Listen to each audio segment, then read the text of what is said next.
தயமம் செய்வதற்கான சூழ்நிலைகள் எங்கெங்க தயமம் அனுமதிக்கப்படும் அப்படிங்கிறது தெரிஞ்சுக்கணும். முதலாவது தண்ணீர் கிடைக்காத நேரம். அல்லாஹ் தஆலா சூரா அல் மாயிதா 5வது சூராவுடைய 6வது வசனத்தை சொல்றான், ஃபலம் தஜிது மாஅன் ஃபதயம்மமு. நீங்கள் தண்ணீரை காணவில்லை என்றால், அதாவது நீங்கள் அதை பெறவில்லை என்றால், பூமியுடைய மேற்பகுதியில் இருக்கக்கூடிய மண் புழுதியின் மீது நீங்கள் நாடிக்கொள்ளுங்கள். அதாவது அதை நாடுகள்னா என்ன, அதன் மீது நீங்கள் தயமம் செய்யுங்கள் அப்படின்னு அல்லாஹ் சொல்றான். அப்ப இங்கேயே ஃபலம் தஜிது மாஅன், நீங்கள் தண்ணீரை கிடைக்க பெறவில்லை என்றால், அப்ப தண்ணீர் கிடைக்காத நிலை உறுதி செய்யப்பட வேண்டும். நினைச்சா நான் தயமம் பண்ணிக்கிறேங்கிறது இல்லை, தண்ணீர் கிடைக்காத நிலை. சரி, தண்ணீர் கிடைக்காத நிலை எப்படி இருக்கும்? ஒருவருக்கு அவர் வசிக்கிற இடத்துல தண்ணீர் கிடைக்காத ஒரு நெருக்கடி வரலாம், அவ்வளோ பஞ்சம் இருந்தால் தயமம் செய்யலாம், தவறல்ல. ஆனால் எல்லாருக்கும் அப்படி இருக்காது. ஆனால் வேறு ஒரு நேரம் இருக்குது, பயணத்தில் தண்ணீர் கிடைக்காத சூழல், அல்லது தண்ணீர் இருக்கும் ஆனால் அது நம்முடைய ரொம்ப அவசிய தேவை கொஞ்சமாக இருக்கும், அதை நம்ம ஒது செய்ய பயன்படுத்தினா காலியாகிவிடும், பிறகு நம்ம தாகத்தால் தவிக்க வேண்டிய சூழல் வரலாம், அப்படிங்கிற பயம் இருக்கும். அந்த பயம் இருந்தாலும் பயணத்தில் ஒருவர் தாராளமாக தயமம் செய்து கொள்ளலாம்.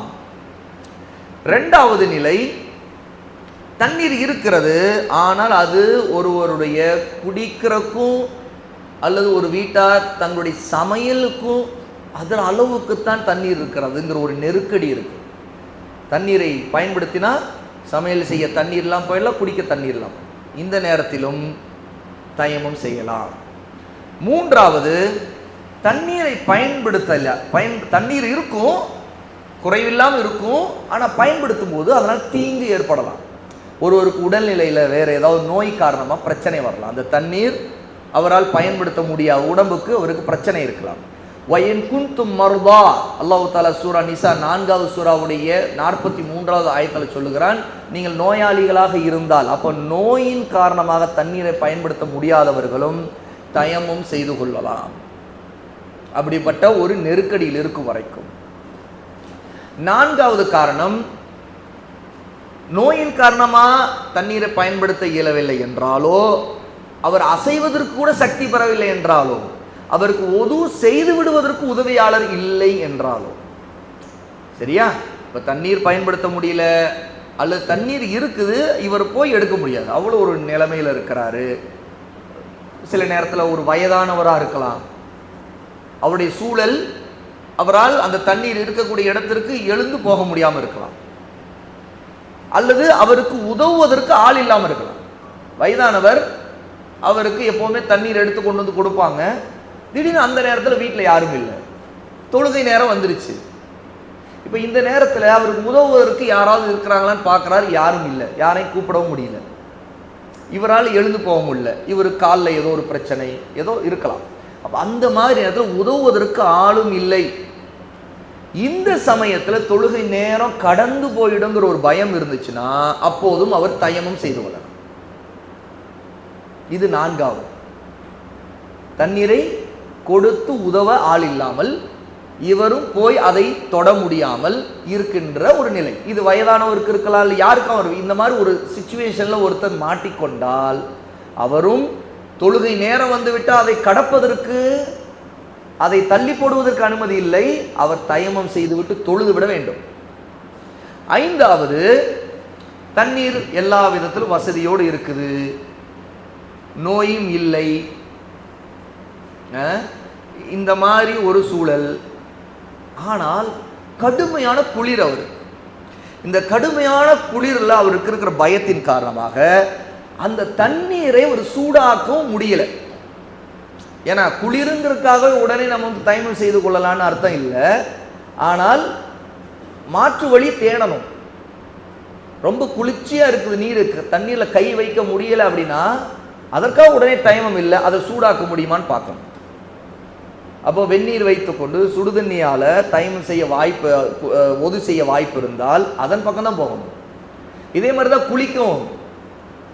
கடுமையான குளிர்காலம், ஒருவருக்கு குளிப்பு கடமையாகிவிட்டது, அது ஆணாக இருக்கலாம், பெண்ணாக இருக்கலாம், இல்லை கணவன் மனைவி 2 பேருக்கு இருக்கலாம். ஆனால் இந்த நேரத்தில் அவங்களால் குளிக்க முடியாத சூழல், ஆனால் தண்ணீரை சூடு பண்ணவும் முடியல. இப்படிப்பட்ட நிலை இருக்குது. அப்போ இந்த மாதிரியான சந்தர்ப்பங்களிலும் ஒருவர் தயமம் செய்துவிட்டு தொழுதலாம். அவங்க அந்த சூழ்நிலையை இப்படி பயன்படுத்தி கொள்ளணும். ஆக முடிந்தால் அவர்கள் சுடுதண்ணியை கொண்டு தான் செய்யணும். அதையும் முடியாத போது அவர்களுக்கு கொஞ்சம் தண்ணீராவது கிடைக்கலான்னு பார்க்கணும். சுடுதண்ணி இல்லைங்கும் போது அவங்க அதை, அதாவது கொஞ்சம் தண்ணீர் கிடைச்சிச்சுன்னா அதை கொண்டு ஒது செய்ய முடியும்னா செய்தணும். சுடுதண்ணி உதாரணத்து குளிப்புக்கும் ஒது செய்யறதுக்கு வித்தியாசம் இருக்குது. சில நேரத்தில் தண்ணீர் ரொம்ப கடுமையாக தொட முடியாமல் இருக்குது, ஆனால் கொஞ்சம் ஹீட் பண்ணிக்க முடியும் அப்படின்னா கொஞ்சம் தான் தண்ணீர் இருக்குது, அந்த கொஞ்சம் தண்ணீரில் ஒது செய்துங்களும் செய்யலாம், சிறந்தது. அதாவது தண்ணீர் இருக்கிறது, சூடு பண்ண முடிந்தால் சிறந்தது. சூடு பண்ண முடியும் ஆனால் நிறைய தண்ணீர் கிடைக்காது அப்படின்னா எவ்வளோ தண்ணீர் கிடைக்குமோ அவ்வளவு தண்ணீரையாக பயன்படுத்தி கொள்ள முடியுமா, அதையாவது பயன்படுத்தி கொள்ள வேண்டும். இல்லை அதுவும் முடியல அப்படின்னா அவர்கள் தயம்மம் செய்து கொள்ள வேண்டும். என்ன அல்லாஹ் சுப்ஹானஹு வ தஆலா சொல்றான், ஃபத்தகுல்லாஹ மஸ்ததஅதும், உங்களால் முடிந்தவரை அல்லாஹ்வுக்கு பயந்து கொள்ளுங்கள். அப்போ அல்லாஹ்வுக்கு எவ்வளோ பயப்பட முடியுமோ அந்த விஷயத்தில், அதாவது நம்முடைய லிமிட் இவ்வளோதான் முடிஞ்சிச்சு, அவ்வளோ அது வரைக்குமாவது நாம் அந்த கட்டளையே பேணணும், அதாவது ஒது செய்து கொள்ளணும் அப்படின்னு. கொஞ்சம் தண்ணி இருக்குது, சுடு தண்ணி வைக்கலாம், ஆனால் ரொம்ப ஊற்றிலாம் குளிக்க முடியாது, கொஞ்சம் இருக்குது, ஆனால் குளிப்பு கடமை நிறைவேற்றலாம், கொஞ்சம் ஊற்றி நினைச்சு குளிப்பு கடமை நிறைவேற்ற முடியுமா, அப்போ அந்த அளவுக்கு தண்ணி இருக்குல்ல, அந்த சுடு தண்ணி பயன்படுத்த முடியும், அதன் பக்கம். அதாவது இதுதான் அல்லாஹ்வுக்கு முடிஞ்ச வரைக்கும் பயந்துக்குது. அப்போ இதே உலமா 64வது சூறாவுடைய 16வது ஆயத்தை மேற்கோள் காட்டி குறிப்பிட்டிருக்கிறாங்க. இந்த மாதிரி முடிந்தால் சுடு தண்ணியை கொண்டு இதை செய்து கொள்ளணும். இன்னொரு நிலை இருக்குது, ஒருத்தர் காயம் பட்டிருக்குது, அந்த இடத்தை கழுவ முடியாது, அப்போ என்ன செய்யலாம், அப்போ அந்த மாதிரி நேரத்தில் அவர் தண்ணீரால் தொடச்சிக்கணும். அதாவது அந்த அந்த பகுதியை விட்டுட்டு, பொதுவாக அவர் மற்ற உறுப்புகள்லாம் கழுவிட்டாலும் சில காலில் அடிபட்டுருக்குது, அந்த இடத்துல இது பண்ண முடியாதுன்னா அவர் அந்த இடத்துல தடவிக்கொள்ளும். அப்போது ஈரக்கையால் அப்படி ஓரமாக அவர் தடவி கொள்ள வேண்டியது, அந்த பகுதியை விட்டுறலாம். அந்த பகுதியை விட்டு விட்டு மற்ற பகுதியை அப்புறம் கழுவிக்கலாம். அப்போ அந்த குறிப்பிட்ட அடிபட்ட பகுதி, கட்டு போடப்பட்ட பகுதி, அது கையில் இருக்கலாம், அல்லது காலில் இருக்கலாம், தலையில் இருக்கலாம், முகத்தில் இருக்கலாம், இந்த மாதிரி ஏதாவது புண்ணு, இந்த மாதிரி காரணங்களால் அந்த பகுதி மட்டும் விட்டுட்டு ஒருவர் எவ்வளவு முடியுமோ அந்த அடிப்படையில் அவர் ஒது செய்து கொள்ளலாம். இல்லை அந்த தண்ணீர் கூட பயன்படுத்த முடியாது இருந்ததென்றால் அவர் தயமம் செய்து கொள்ளலாம். ஏனென்றால் அல்லாஹ் தஆலா சில நேரத்தில் நம்முடைய அந்த தண்ணீர் பயன்படுத்துவது, அதில் அந்த குறிப்பிட்ட புண்ணோ காயத்திலோ ஏதாவது தண்ணீர் பட்டு அதனால் வலி அதிகமாகி நோய் அதிகமாகி அல்ல சீல் பிடிக்கக்கூடிய நிலை வந்துடும் என்றால் கட்டாயம் அதை தவிர்த்தணும். ஏன்னா அல்லாஹ் தஆலா வலா தக்துலு அன்ஃபுஸகும், உங்களை நீங்களே கொன்று கொள்ளாதீர்கள் என்று சொல்கிறோம், உங்களை நீங்களே கொலை செய்யாதீர்கள் அப்படின்னு சொல்கிறோம். 4வது சூரோட 29வது ஆயத். ஆகவே நம்மை நாமே வேதனை செய்து கொள்ளக்கூடாது. அந்த மாதிரி நேரத்தில் அல்லாஹ் லேசாக்கி இருக்கக்கூடிய இந்த வழியை பயன்படுத்தி கொள்ள வேண்டும். என்ன, தயமம் செய்து கொள்ள வேண்டும். தயமம் செய்கிறது பூமியில் இருக்கிற மண்ணாக இருக்கலாம், அல்லது அது எந்த மண்ணாகவும் இருக்கலாம், சுத்தமான மண்ணாக இருந்து எதுவாக இருக்கலாம், அது கடற்கரை மண்ணாக இருக்கலாம், அல்லது ரோட்டோரமாக இருக்கிற மண்ணாக இருக்கலாம், அசுத்தம் இல்லாத வகையில் அதை பயன்படுத்திக்கலாம், அல்லது உப்பு கலந்த மண்ணாக இருக்கலாம், எப்படியும் இருக்கலாம், அதை நம்ம பயன்படுத்தி கொள்ளலாம். அல்லாஹ் சுப்ஹானஹு வ தஆலா நமக்கு இந்த சட்டங்களை இறக்கி இருக்கிறான். ரசூலுல்லாஹி ஸல்லல்லாஹு அலைஹி வஸல்லமும் சஹாபாக்களும் தொழுகை நேரம் வந்துவிட்டால் அவர்கள் எந்த இடத்துல இருக்கிறாங்களோ, எந்த பகுதியில் இருக்கிறாங்க அங்கேயே உடனே தொழுது கொள்வார்கள். அங்கு அவர்கள் தண்ணீர் கிடைக்கணும், உடனே தயமம் செய்து கொண்டு தொழுது விடுவார்கள். அது எந்த பொருளாக இருந்தாலும் உடனே அந்த மணல் மீது அவர்கள் தயமம் செய்து கொள்வாங்க அப்படின்னு நம்ம அறிகிறோம். தயமம் செய்கிற முறை, முதலாவது கைகள் ரெண்டையும் விரித்த நிலையில், கைகளை விரல்கள் விரிந்திருக்கும், இப்படி விரல் விரிஞ்சிருக்கும், விரல்கள் ரெண்டு கைகள்லையும் விரிந்த நிலையில் கைகளை மண்ணில் மீது அடிக்கணும். மண் கிடைக்காத போது மண்ணால் கட்டப்பட்ட மண்ணிலிருந்து விளையக்கூட எது கிடைக்குமோ அதன் மீது நம்ம பண்ணலாம். உதாரணம் சுவர், அதன் மீதும் பண்ணலாம். மண் நேரடியாக மண் கிடைக்காவிட்டால் அந்த மண்ணால் ஆன பொருள் எதுவாக இருந்தாலும் அதன் மீது அடிக்க வேண்டும். அதில் மண் மேலே அடிக்கிறோன்னா மண் ஒட்டி இருக்குன்னா ஊதி விட்டுறணும், அப்படி ஊதி விட்டுடலாம், அல்லது தட்டி விட்டுறணும். ஏன்னா தடவுது முகத்தில் தடவுறோம்னா அந்த மண் ஒட்டி இருக்க நிலையை தடவுன்னு அர்த்தம் இல்லை, அதுக்காக அப்போ ஊதி விட்டு விட்டு அல்ல தட்டி விட்டு விட்டு அந்த கைகள் ரெண்டையும் முகத்தின் பக்கம் கொண்டு போய் முழு முகத்தையும் ஒரு தடவை தடவும். இப்படி அடிச்சுட்டு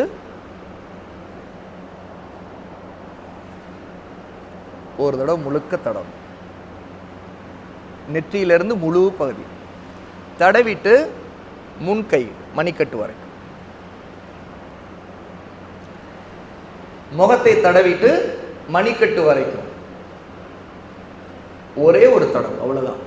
முகத்திற்கும் சரி கைகளுக்கும் சரி ஒரே ஒரு தடவி விட்டால் தயமும் முடியும். அவ்வளவு. உலமாக்கல்ல ரெண்டு கருத்து இருக்குது. இதுல ஒரு கருத்து இப்ப நான் சொன்னது, இன்னொரு கருத்து ஒரு அடி முகத்திற்கும் இன்னொரு அடி அடித்து பிறகு தட்டி விட்டுட்டு திரும்ப மணிக்கட்டுக்கு செய்யற ஒரு கருத்தும் இருக்குது. ஆனா அது சம்பந்தமா வந்திருக்கிற ஹதீஸ் உலமாக்கல்ல பலர் அதை பலவீனமானது என்று குறிப்பிடுறாங்க. ஷேக் சாலிஹ் அல் ஃபௌசான் ஹபிதவுல்லா அவங்களும் இந்த செய்தியில முதல் கருத்து தான் மிக சரியானதாக நாம் நினைக்கிறோங்கிறாங்க. ஒரே அடியிலேயே ரெண்டு முகத்தையும் மணிக்கட்டு வரைக்கும் கைகளையும் மசஹ் செய்து கொள்ள வேண்டும். மசஹ் என்று சொன்னால் தடவுவது, தடவி கொள்ள வேண்டும். இப்போ தயமம் எதனால முடியும், என்னென்ன காரணத்தினால் ஒது முடியுமோ அந்த எல்லா காரணங்களால் தயமும் முடியும். இது முதலாவது. இரண்டாவது, தயமும் செய்த நிலை தண்ணீர் கிடைக்காத போது உள்ள நிலை தானே.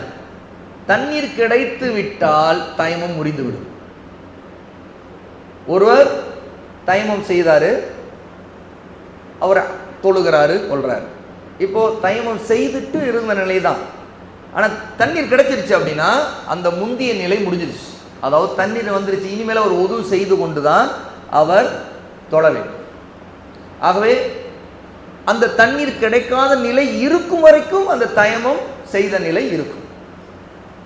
அதாவது ஒது எதனால முடியுமா, அந்த காரணங்கள் ஏற்படாத வரைக்கும், மலஜலம் கழிக்கல, காற்று பிரியல, ஆழ்ந்து தூங்கல, இந்த நிலையில ஒருத்தர் இருக்காரு, அவர் தயமம் செய்தாரு, தண்ணீர் கிடைக்காத நிலையில தான் தொடர்ந்துகிட்டு இருக்குது. அது இருக்கும் வரைக்கும் தயமம் இருந்துகிட்டு இருக்கு. ஆனா இப்போது இன்னொரு நிலை ஏற்படுது, இன்னும் அவர் மலஞ்சலம் கழிக்கல, எல்லாமே அதே நிலை தான் இருக்கிறார். ஆனா தண்ணீர் கிடைச்சிருச்சா, இந்த தயமும் முறிந்து விட்டது. அதாவது இது எப்பவுமே தற்காலிகமாகத்தான், தற்காலிக தேவைக்காகத்தான். அப்ப காரணங்கள், அந்த தற்காலிக காரணங்கள் நீங்கிவிட்டால், அதே மாதிரி ஒருவர் நோயின் காரணமா தயமம் செய்தார், நோய் அவரை விட்டு அப்ப விலகிருச்சு, போயிடுச்சு, அல்ஹம்துலில்லாஹ், இப்ப நல்லா இருக்கார், அவ்வளவுதான். திரும்ப அவர் தயமம் செய்ய முடியாது. ஒது செய்து விட்டு தான் தண்ணீரை கொண்டு ஒது செய்யணும். அவர் கடுமையான குளிரின் காரணமா தயமம் செய்தார், இப்போ குளிர் நீங்கிருச்சு, அவர் கட்டாயம் ஒது செய்துதான் இனி அடுத்தவர் தொழ வேண்டும். இந்த சட்டம் தான் இதுல அடிப்படையான சட்டம். ஆக இப்ப இன்னொரு ஒரு கேள்வி, ஒருவருக்கு தண்ணீரும் தயமும் செய்வதற்கான மண்ணும் கூட கிடைக்கல. பயணத்தில் போகும்போது நமக்கு சில நேரத்தில் பஸ்ல, ட்ரெயின்ல பெரும்பாலும் இருக்காது, ஏன் ட்ரெயின்ல தண்ணீர் இருக்குது எப்பயுமே. பஸ்ல போகும்போது சில சூழ்நிலைகள் இப்படி ஆகி, அப்போ தொழுகை நேரம் வந்து விட்டது, தண்ணீரும் இல்லை, தயமம் செய்வதற்கு மண்ணோ அல்லது இந்த மாதிரி பொருள்களும் கிடைக்கவில்லை. அப்படின்னா என்ன செய்ய? தொழுகை அப்போ அந்த தொழுகை நேரத்தை விட்டு விடலாமா? நியத்தின் அடிப்படையில் அவர் தொழுது விட வேண்டும். என்ன நியத்? அவருடைய நியத் ஒது செய்வதற்கு தண்ணீரும் கிடைக்கல, தயமம் செய்வதற்கு மண்ணும் கிடைக்கல, ஆனால் தொழுகை நேரம் வந்து விட்டது, அவை நான் தொழுகிறேன்னு அந்த நியத்தோடு அவர் அந்த தொழுகை நேரத்தை தவறக்கூடாது. அவர் என்ன செய்யணும்? எதுவும் கிடைக்காவிட்டாலும் அவருடைய மனசில் அவர் ஒது செய்த நியத் செய்து கொண்டு அவர் தொழுது விடும். ஒது செய்த நியத் செய்து கொண்டு அவர் தொழ வேண்டும்.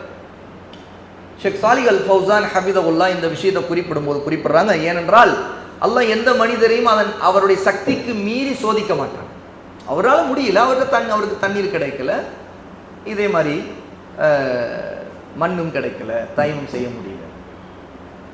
ஆனால் சக்திக்குட்பட்ட நிலை இருந்தால் அதற்கு முயற்சி செய்யணும். சில சமயங்களில் தண்ணீர் இருக்குது அப்படின்னா அதை பயன்படுத்த பார்க்கணும், அதுக்கான வாய்ப்பு. சில நேரங்களில் நமக்கு அந்த தொழுகைக்கான நேரங்களை கொஞ்சம் திட்டமிட்டு கொண்டோம்னா என்ன செய்யலாம், ஏதாவது பஸ்ஸு நிறுத்தக்கூடிய ஒரு நிறுத்தம் வரும்போது நாம் இறங்கி போய் பாத்ரூம் போகிறது, அந்த பாத்ரூம் போயிட்டு உது செய்துட்டு நாம் தயாராகிக்கிறோம். அப்போ அந்த வாய்ப்பை எவ்வளோ முடியுமோ அல்லாவுக்கு உண்மையாக இருக்கிற அடிப்படையில் நம்ம எவ்வளோ முடியுமோ அதற்கு முயற்சி செய்யணும். இதையெல்லாம் மீறி சில நேரத்தில் நம்முடைய சூழ்நிலை அப்படி அமையலைன்னா அல்லாஹ் மன்னிச்சுருவான். ஒருவர் அந்த நியத் செய்து கொண்டு அவர் தொழுது விட வேண்டுமே தவிர தொழுகை நேரத்தை அவர் தள்ளி போடக்கூடாது. சரியா? அந்த தொழுகையை அவர் திரும்பவும் தொழ வேண்டியதில்லை. இப்படி தொழுதுட்டோமே அப்படிங்கிறக்கா அவர் குற்ற உணர்ச்சி கொள்ள வேண்டியதில்லை. அவர் திரும்பவும் அந்த தொழுகையை மீட்டி தொழ தேவையில்லை அப்படின்னு ஷேக் ஃபௌசான் ஹஃபிதஹுல்லா குறிப்பிடுறாங்க. ஏனென்றால் அவர் அல்லாஹ்வுடைய கட்டளைப்படி செய்திருக்காருங்கிறாங்க. என்னன்னா ஃபத்தகுல்லாஹ மஸ்ததஅதும் என்று அல்லாஹ் சொல்றான். உங்களால் முடிந்த வரைக்கும் அல்லாஹ்வுக்கு பயந்து கொள்ளுங்கள்னு சொல்றான். அப்போ ஒருவரால் எவ்வளோ முடியுமோ அவ்வளோ பயந்துக்கிட்டார். அந்த அல்லாஹ்வுக்கு தக்வாவோடு இருக்கிறது என்ன, அல்லாஹ்வுடைய கட்டளையை செயல்படுத்துறது தான் வாழ்க்கையில். அல்லாஹ் தடுத்து விட்டு விலகி இருக்கிறது தக்குவா. அப்போ அவரால் முடிஞ்ச வரைக்கும் முயற்சி செய்தார். ஆனால் வாய்ப்பு அமையல. ஆனாலும் அவர் தொழுது விட்டார். ஏன்னா அவருக்கு வாய்ப்பு இல்லை. அதனால் அவர் மீது குற்றமாகாது. அவர் ஒது செய்யலைங்கிறதுக்காக நியத் செய்துட்டார், அவ்வளோதான் அப்படின்னு ஷேக் ஃபௌசான் ஹஃபிதஹுல்லா குறிப்பிடுறாங்க. ரசூலுல்லாஹ்வுடைய ஒரு ஹதீஸையும் ஆதாரமாக குறிப்பிடுறாங்க. இதுக்கு அபூ ஹுரைரா ரலியல்லாஹு அன்ஹு அறிவிக்கக்கூடிய ஹதீஸ், புகாரில 7288வது ஹதீஸ். வஇதா அமர்துக்கும் பிஅம்ரின், நான் உங்களுக்கு ஏதாவது ஒரு கட்டளையை ஒரு விஷயத்தை ஏவினால் ஃபஅதவ் மின்ஹு மஸ்ததஅதும், உங்களால் இயன்ற அளவுக்கு அதை கடைபிடியுங்கள் அப்படிங்கிறாங்க. உங்களால் முடிஞ்ச வரைக்கும் அதை கடைபிடிங்கன்னு ரசூலுல்லாஹ் குறிப்பிடுறாங்க. அப்போ ஆகவே ஒருவருக்கு ஒது செய்ய தண்ணீரும் கிடைக்கவில்லை, தயமம் செய்ய மண்ணும் கிடைக்கவில்லை என்றால் அவர் இதன் மூலமாக அவர் நியத்தின் அடிப்படை செய்துட்டு ஒரு தொழுகை நிறைவேற்றி விட வேண்டும். இதே தயமுடைய சட்டம் தான் ஒருவருடைய சூழ்நிலை, அவர் குளிப்பு கடமையான நிலை இருந்து தண்ணீர் கிடைக்காத நிலை, அல்லது தண்ணீரை சூடு பண்ணி பயன்படுத்த முடியாத நிலை, அல்லது ரெண்டுமே இருக்குது ஆனால் தண்ணீர் உடம்புல பட்ட நோய் அதிகமாகின ஒரு அச்சம், இப்படி ஒரு நிலை இருந்ததென்றால் அந்த குளிப்பு கடமை நீக்கிக் கொள்ளவும் அவர் தயமம் செய்வதே போதுமானது. அதற்காக உடம்பு முழுக்க மண்ணு படணும்னு அவசியம் இல்லை. இதே முகம் 2 மணிக்கட்டு வரைக்கும் தடவிக்கொள்வதே போதுமானது. இது சம்பந்தமான ஒரு ஹதீஸ் வந்திருக்குது. புகாரில 338வது ஹதீஸ். அப்துர் ரஹ்மான் இப்னு அபஸா ரலியல்லாஹு அன்ஹு இதை சொல்றாங்க. உமர் இப்னு ஹத்தாப் ரலியல்லாஹு அன்ஹு அவர்களிடம் ஒருவர் நான் பெருந்துடக்கல, அதாவது குளிப்பு கடமையான நிலையில் ஆகிட்டேன், ஆனால் குளிப்பதற்கு எனக்கு தண்ணீர் கிடைக்கவில்லையே, என்ன செய்ய என்று உமரிடம் கேட்டார். அந்த நேரத்தில் அம்மார் இப்னு யாசிர் ரலியல்லாஹு அன்ஹு உமர் ரலியல்லாஹு அன்ஹுடன் நாம் ஒரு பயணத்தில் இருந்தோமே, ஞாபகம் இருக்குதா, அதில் நீங்களும் நானும் இருந்தோம். அப்போது என்ன நடந்தது, நமக்கு குளிப்பு கடமையாகிட்டு, பயணத்தில் இருந்தோம், சஃபரில் குளிப்பு கடமையாகிட்டு, 2 பேரும் குளிப்பு கடமையாக இருந்தோம். அப்போ அந்த நேரத்தில் தண்ணீரும் கிடைக்கல, நீங்கள் தொழாமல் இருந்துட்டீங்க, குளிப்பு கடமையாச்சு, தண்ணீரும் கிடைக்கல, நீங்கள் தொழலை. நான் என்ன செய்தேன்றா மண்ணில் புரண்டேன், மண்ணில் புரண்டுட்டு அவர் அப்புறம் எழுந்து நின்று தொழுதுட்டார். தயமுடைய இடத்துல அவர் உடம்பு முழுக்க குளிப்பிய கடமையாச்சுல, அப்போ உடம்பு முழுக்க குளிப்பு கடமைனா அவர் என்ன செய்தார், அம்மார் இப்னு யாசிர் ரலியல்லாஹு அன்ஹு மண்ணில் புரண்டு எழுந்துட்டு அப்புறம் தொழுதுட்டார். உமர் அதையும் செய்யலை, உமர் அமைதியாக இருந்துட்டாங்க, தண்ணீர் இல்லையேன்னு அமைதியாக, என்ன செய்யறதுன்னு அவங்களுக்கு தெரியுது. அப்போ இது சம்பந்தமாக நபி ஸல்லல்லாஹு அலைஹி வஸல்லம் சொன்னபோது நபி ஸல்லல்லாஹு அலைஹி வஸல்லம் தன்னுடைய 2 கைகளையும் தரையில் அடித்து அவற்றில் ஊதி விட்டு அந்த 2 கைகளை தன்னுடைய முகத்தையும் மணிக்கட்டுகள் வரை 2 கைகளை தடவி கொண்டார்கள். இப்படி தடவி காட்டினார்கள். அம்மார் சொல்றாங்க, உமர்ட்ட சொல்றாங்க, இப்படி காட்டினாங்க, இப்படி செய்திருந்தால் அது உங்களுக்கு போதுமே என்று கூறியது உங்களுக்கு ஞாபகம் இருக்கிறதா அப்படின்னு உமர்ட்ட அம்மார் கேட்டாங்க. இந்த செய்தி அப்துர் ரஹ்மான் இப்னு அபஸா ரஹிமஹுல்லாஹ் தாபிஈ நமக்கு அறிவிக்கிறாங்க. ஆகவே அம்மார் இந்த மாதிரி செய்ததும் பிறகு ரசூல் ஸல்லல்லாஹு அலைஹி வஸல்லம் அப்படிலாம் தேவையில்லை, நீங்கள் எப்படி ஒது செய்யறதுக்கு பகரமாக தயமம் செய்வோமோ அதே மாதிரி அவர் ரசூலுல்லாவே மண்ணில் கைகளை அடிச்சுட்டு ஊதி விட்டார்கள். ஊதி விட்டுட்டு முகத்தையும் 2 முன் மணிக்கட்டு வரை கைகளையும் தடவி விட்டாங்க. இது போதுமே அப்படின்னு ரசூலுல்லாஹ் குறிப்பிட்டாங்கிற ஹதீஸ் புகாரியில் இடம்பெறும். அப்போ இந்த ஹதீஸ் ஒரு பெரிய ஆதாரம். குளிப்பு கடமையான நிலை இருந்தும் ஒருவருக்கு தண்ணீர் கிடைக்கவில்லை என்றால் அவர் இதை செய்து விடுவதே போதுமானது, தொழுகலாம் அப்படிங்கிறதும் இந்த செய்தியிலிருந்து தெரிந்து கொள்ளும்.